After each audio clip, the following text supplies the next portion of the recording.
नमस्कार, आदाब, सत श्री अकाल। मैं मयंक गुप्ता आप सभी का स्वागत करता हूँ मेरे इस नए यूट्यूब चैनल में, इसके पहले एपिसोड में। और इस चैनल का जो उद्देश्य है वो ये है कि आप सभी तक मैं दिन भर की खास खबरें संक्षेप में आप तक पहुँचाऊँ, और साथ ही साथ जो भी एक मुद्दा है जो कि देश विदेश में एक अहम मुद्दा या फिर कोई ख़ास खबर या कोई ख़ास कहानी आप लोगों तक उसको पहुँचाऊँ और उस बारे में विस्तार से आप लोगों को उसकी जानकारी दूं और विस्तार से उसके बारे में आप लोगों से चर्चा करूं। तो चलिए वीडियो की शुरुआत करते हैं।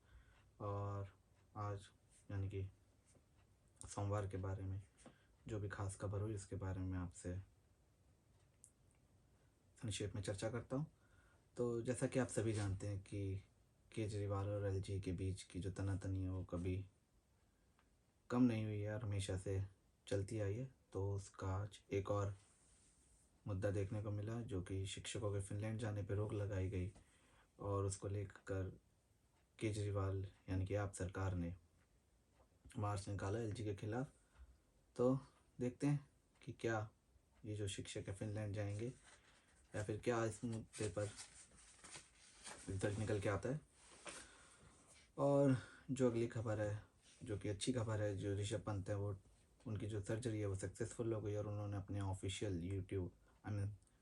ट्विटर हैंडल से ट्वीट किया और ये जानकारी साझा की अपने सभी फैंस, और बीसीसीआई को भी उन्होंने धन्यवाद किया और सपोर्ट के लिए, और साथ ही साथ अपने सभी फैंस को ये बताया कि उनकी जो सर्जरी है वो सक्सेसफुल हुई है and he is road to recovery and ready for the challenges. और आशा करते कि वो जल्द से जल्द ठीक हो, क्रिकेट टीम में वापसी ले, और जो 2023 का जो वर्ल्ड कप है जो कि भारत में ही होना है, जो कि काफ़ी अच्छी बात है, उसको जितवाएं और साथ ही साथ इस बार कप हमारे घर में ही आए। और 2024 के लोकसभा चुनाव से पहले 9 राज्यों में विधानसभा चुनाव होने हैं। तो यानी कि फाइनल जीतने से पहले सेमीफाइनल पास करना बहुत ज़रूरी है, और ये बात बीजेपी भी अच्छी तरीके से जानती है, और इसलिए उन्होंने अपनी एक राष्ट्रीय कार्यकारिणी बैठक बुलाई और उसमें प्रधानमंत्री मोदी, बीजेपी अध्यक्ष जेपी नड्डा और रक्षा मंत्री राजनाथ सिंह के साथ साथ काफ़ी राज्यों के सीएम और हजारों कार्यकर्ता शामिल हुए। और प्रधानमंत्री ने एक रोड शो भी आज किया दिल्ली में, जो कि उनके 2024 के रोड मैप को दर्शाती है। और चलिए जो अगली खबर है वो पठान पिक्चर से है। जो हाई कोर्ट है उसने उसकी ओटीटी रिलीज़ के लिए कुछ निर्देश जारी किए हैं। अब ये जो पिक्चर है हिंदी भाषा के देवनागरी लिपि में ऑडियो विवरण, साथ ही साथ क्लोज कैप्शनिंग और सबटाइटल्स के साथ रिलीज़ करनी होगी, ताकि दृष्टिबाधित लोगों भी इस पिक्चर को देख सकें। और साथ ही साथ इस पिक्चर के निर्माताओं को रीसबमिशन करना होगा अपना सर्टिफिकेट सीबीएफसी में अपनी पिक्चर की रिलीज़ के लिए। और जो अगली खबर है वो पाकिस्तान के शहबाज शरीफ के बारे में है, जो कि इन्होंने एक अपना अल अरबिया टीवी को इंटरव्यू दिया और उसमें कहा कि वो इंडिया के साथ जितनी बार भी हारे हैं उसके बाद हार के साथ साथ उनको बेरोजगारी और भुखमरी और साथ ही साथ अपने देश के खराब आर्थिक हालातों के साथ जूझना पड़ा है, और ये उनके सुर काफ़ी बदलते नज़र आए। उन्होंने भारत के बारे में भी काफ़ी कुछ कहा, जो कि एक चीज़ दर्शाती है कि हाँ चलो देर सही दुरुस्त आए। और मैं आशा करता हूँ कि ये अब पाकिस्तान समझे कि अब शांति से ही चलने में फ़ायदा है और अपने देश के आंतरिक मुद्दों पर ज़्यादा ध्यान रखे, ना कि भारत के मुद्दों पर, और अपने देश को बेहतर स्थिति में लाए। और ये तो थी आज तक की बड़ी खबरें और छोटी खबरें जो भी थी। और जो हमारा जो मेन मुद्दा है जिस पे आज हम विस्तार से चर्चा करेंगे वो है पोखरा में हुए नेपाल में एक विमान हादसा, जो कि 70 लोगों की मौत का कारण अब तक बन चुका है, जिसमें 72 यात्री सवार थे, पैसेंजर और क्रू मेंबर्स को मिलाकर। और उनमें से लगभग 70 लोगों की जो लाश है वो अब तक बरामद हो चुकी है, और 2 लोगों की जो शव हैं उनकी बरामदी अब तक नहीं हो पाई है, या यूँ कहूँ या उनकी बारे में पता नहीं लग पाया है, जो कि कहा जा रहा है कि वो बच्चे हैं। और मरने वालों में से 5 जो हैं वो भारतीय नागरिक थे, जिनके नाम कुछ इस प्रकार हैं: अभिषेक कुशवाहा 25 साल, विशाल शर्मा 22 साल, अंकित कुमार अनिल कुमार राजभर 27 साल, सोनू जायसवाल 35 साल और संजय जायसवाल। इनमें से 4 जो हैं वो दोस्त थे और सभी के सभी गाजीपुर से थे, जो पर्यटक के लिए नेपाल गए हुए थे, और जो एक हैं वो बिहार से थे। इनमें से जो सोनू जायसवाल हैं वो विमान हादसे से 55 सेकंड पहले ही फेसबुक लाइव आए थे, और उन्होंने जो एक वीडियो है वो जारी की थी फेसबुक पे विमान में बैठे हुए, जो कि ठीक हादसे से पहले बनाई गई थी और जो कि अपलोड हो गई थी, क्योंकि वो फेसबुक लाइव पे थे और वो वीडियो इंटरनेट पे भी मौजूद है। और वो वीडियो काफ़ी विचलित कर देने वाली है, जिस तरीके से विमान हादसा हुआ, जो कि ठीक जा रहा था और एकदम हादसे में तब्दील हो गया। और वहाँ के अधिकारियों के द्वारा ये बताया गया कि जो ये हादसा है वो पायलट फटीग, जिसको हम सटीक के भाषा में बोलते हैं, जो कि ऑफिशियल भाषा में बोलते हैं अपने पायलट की लैंग्वेज में, जो भी कहा जाता है कि पायलट फटीग और पायलट एरर ये कहते हैं। और कहा जाता है कि जो पायलट है वो एंड मोमेंट पे जो है रनवे उन्होंने चेंज कर लिया, और उनकी जो मिस कैलकुलेशन और साथ में मिस जजमेंट को कहा जाता है कि जिसकी वजह से हादसे में तब्दील हुआ।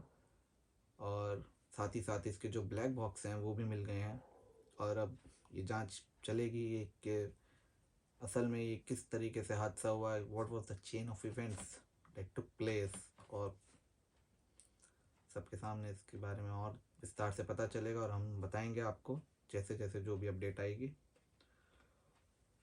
और ये तो एक दुखद खबर है ही, बट नेपाल में इस तरीके के हादसे बहुत आम बात है। नेपाल में लगभग पिछले 10-11 सालों में हर साल कोई ना कोई विमान हादसा देखने को मिला ही मिला है। पिछले साल भी 29 मई को एक और विमान हादसा देखने को मिला था, जिसमें सभी यात्री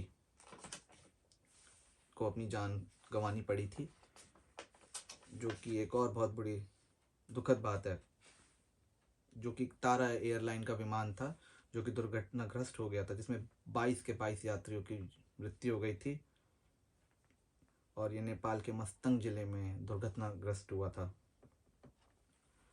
तो नेपाल में जो है, अगर CAA सिविल एविएशन अथॉरिटी के हिसाब से, डेटा के हिसाब से हम माने, तो उनके कुछ सालों में जो एयरलाइन इंडस्ट्री में जो ग्रोथ है वो लगभग 100% की हुई है, और आने वाले कुछ सालों में उनका अनुमान है कि ये 165% और ग्रोथ करेगी। तो आप अनुमान लगा सकते हैं किस तरीके से जो एयरलाइन इंडस्ट्री है नेपाल में वो बढ़ रही है।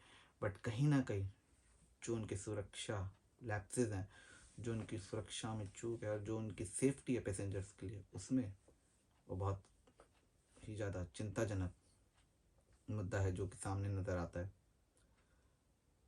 यही नहीं, दुनिया का जो सबसे खतरनाक एयरपोर्ट है लूकला एयरपोर्ट, वो भी नेपाल में मौजूद है, जिसका रनवे सिर्फ और सिर्फ 500 मीटर का है, जिसमें एक तरफ बहुत बड़ी पर्वत है और दूसरी तरफ बहुत गहरी खाई है, जिसमें सिर्फ ट्रेंड पायलट्स ही लैंड कर सकते हैं। और साथ ही साथ जो नेपाल है वहाँ पे 28 यूरोपियन कंट्रियों ने नेपाल की एयरलाइंस को अपने देश में एंटर करने से बैन कर रखा है। तो आप ये सोच सकते हैं कि जब एक नहीं दो नहीं 28 कंट्रियों ने किसी देश की एयरलाइंस को ही अपने देश में सेवा प्रदान करने से बैन कर रखा है, तो आप सोच सकते हैं कि उनकी सिक्योरिटीज़ मेजर्स जो हैं वो कितने कम हैं और कितने ख़राब है इंटरनेशनल स्टैंडर्ड्स के हिसाब से। और वो दिखता भी है जिस तरीके से हाथ से सामने नज़र आते हैं। और आपको ये बताएंगे कि जो नेपाल है वहाँ पे ज़्यादातर लोग सड़क से ज़्यादा विमान से यात्रा करना प्रेफर करते हैं, क्योंकि वहाँ पे जो है ज़्यादातर बड़े बड़े ऊंचे ऊंचे पहाड़ हैं, जहाँ पे काट काट के सड़कें निकालना काफ़ी मुश्किल और साथ ही साथ काफ़ी महंगा साबित होता है। जहाँ तो इसलिए वहाँ की सरकार ज़्यादातर यही प्रेफर करती है, और वहाँ के लोग भी, कि वो हवाई यात्रा को ही प्रेफर करें। आप ये देखिए कि अगर काठमांडू से पोखरा जाना हो तो लगभग वहाँ की फ़्लाइट 3,000 रुपये में मिल जाएगी। तो जो लोग हैं वो फ़्लाइट से ही ट्रैवल करना प्रेफर करेंगे, ना कि किसी रेल या फिर सड़क से। तो जब एक इंडस्ट्री या एक देश ये देखता है कि वहाँ पे काफ़ी ज़्यादा मात्रा में हवाई यात्री हैं और वो यात्रा और सफ़र कर रहे हैं, तो वो उसको बहुत ज़्यादा सिक्योरिटी सेफ क्यों नहीं प्रोवाइड करते हैं। और ये खाली उनके देश के नागरिकों की जान के साथ खिलवाड़ नहीं है, वहाँ पे जा रहे और लोगों को, जो बाहर से जहाँ पर्यटक करने आए हैं, उन लोगों की जान के साथ भी खिलवाड़ है। जैसे कि आपने देखा कि इंडिया, जो कि नेपाल का सबसे बड़ा टूरिज़्म प्रोवाइडर है, इंडिया के सबसे ज़्यादा लोग जो हैं वो नेपाल में जाते हैं और नेपाल को एक बहुत बड़ा टूरिज़्म प्रोवाइड करते हैं। तो आपने खुद देखा कि इस विमान में भी 5 यात्री जो हैं वो हिंदुस्तान से ही थे। तो ये नेपाल की सरकार और नेपाल की एविएशन अथॉरिटी की जिम्मेदारी बनती है कि वो इस हादसे को बहुत ही ज़्यादा सीरियस तरीके से देखें, और साथ ही साथ अपने अपने यहाँ के ऑपरेशंस को और यहाँ के रूल्स एंड रेगुलेशंस को बहुत ज़्यादा कड़क बनाए, और ताकि ऐसे विमान हादसे फ्यूचर में बिल्कुल टाले जा सके। आपको मैं एक और रोचक बात बताता हूँ, यही नहीं कि हमारे जो पूरे विश्व की पॉपुलेशन है, पूरे वर्ल्ड पॉपुलेशन, वो लगभग 700 से 800 करोड़ के बीच है। तो एक वक्त पे, अगर मैं इस वक्त भी बात कर रहा हूँ, तो इस वक्त भी लगभग 12 से 13 लाख लोग जो हैं हवा में हैं। 9,000 फ्लाइट्स के अंदर कैलकुलेट करें तो 12 से 13 लाख लोग हवा में हैं इस वक्त भी। हर वक्त ये नंबर बल्कि दिन बर दिन बढ़ता ही जाएगा, जैसे जैसे रूट मैप्स और आएंगे, फ़्लाइट्स ऐड होंगी। तो अब आप सोच सकते हैं कि इस वक्त में, जब हम इस वक्त एक धरती पे बैठे हैं या अपने सोफे पे बैठे हैं, तो इस वक्त भी 12 से 13 लाख लोग हवा में हैं। तो उनकी जान का, उनकी सिक्योरिटी का और उनके परिवार की सिक्योरिटी की जिम्मेदारी उन एयरलाइंस की और वहाँ की अथॉरिटीज़ की और वहाँ की सरकार की बनती है। नेपाल में जो है कोई विपक्ष नहीं है, वहाँ के सांसदों ने ही मिलकर एक पार्टी बनाई और वही देश की सरकार बन के बैठ कर वही देश को चला रहे हैं। तो अब इस हादसे की निंदा कौन करेगा? तो आप समझ सकते हैं कि विपक्ष होना और मजबूत विपक्ष का होना भी एक देश के लिए बहुत ज़रूरी है। खैर, ये तो एक राजनीतिक मुद्दा है, इसके बारे में हम फिर कभी चर्चा करेंगे। और इस हादसे में जो मरे हैं उनमें से एक जो है नेपाल की मशहूर लोक गायिका भी शामिल थी, एक अर्जेंटीना के होटेलियर, एक रशियन ट्रैवल ब्लॉगर भी मौजूद थे। तो आप जान सकते हैं कि कितनी बड़ी क्षति है पूरे विश्व के लिए, जो जो लोग उसमें सवार थे, उनके परिवार वालों के लिए भी। और मैं आशा करता हूँ उन सब के परिवार को ये दुख झेलने की भगवान शक्ति प्रदान करे और जल्द से जल्द सब ठीक हो और ऐसे हादसे फ्यूचर में हमेशा हमेशा के लिए टाले जा सके।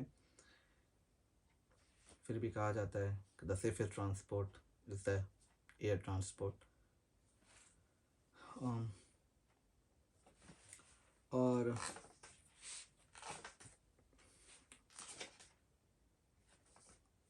आपको, चलिए आज के लिए इतना ही, फिर कभी इस बारे में और चर्चा करेंगे। आपको किसी और वीडियो में ये भी बताएंगे जो नेपाल के साथ साथ जो सबसे ज़्यादा खतरनाक एयरपोर्ट्स हैं पूरे विश्व में, उनकी बिल लिस्ट देंगे, उस बारे में भी आपको बताएंगे। साथ ही साथ बताएंगे कि जो अब तक के सबसे भयावह विमान हादसे हुए हैं और कैसे कैसे कुछ उनमें चमत्कारी कहानियाँ भी बताएंगे, कैसे कैसे कुछ लोग बचे। मलेशियन एयरलाइंस MH370 के बारे में भी कभी डिस्कस करेंगे आपसे, बहुत रोचक है उसकी कहानी भी। और चलिए आज के लिए इतना ही, मिलते हैं आपसे कल किसी नए मुद्दे पे, नई टॉपिक पर, और आपको उसके बारे में भी जानकारी देंगे। तब तक के लिए शुभ रात्रि, शब्बा खैर, ध्यान रखिए अपना, अपने परिवार का। धन्यवाद।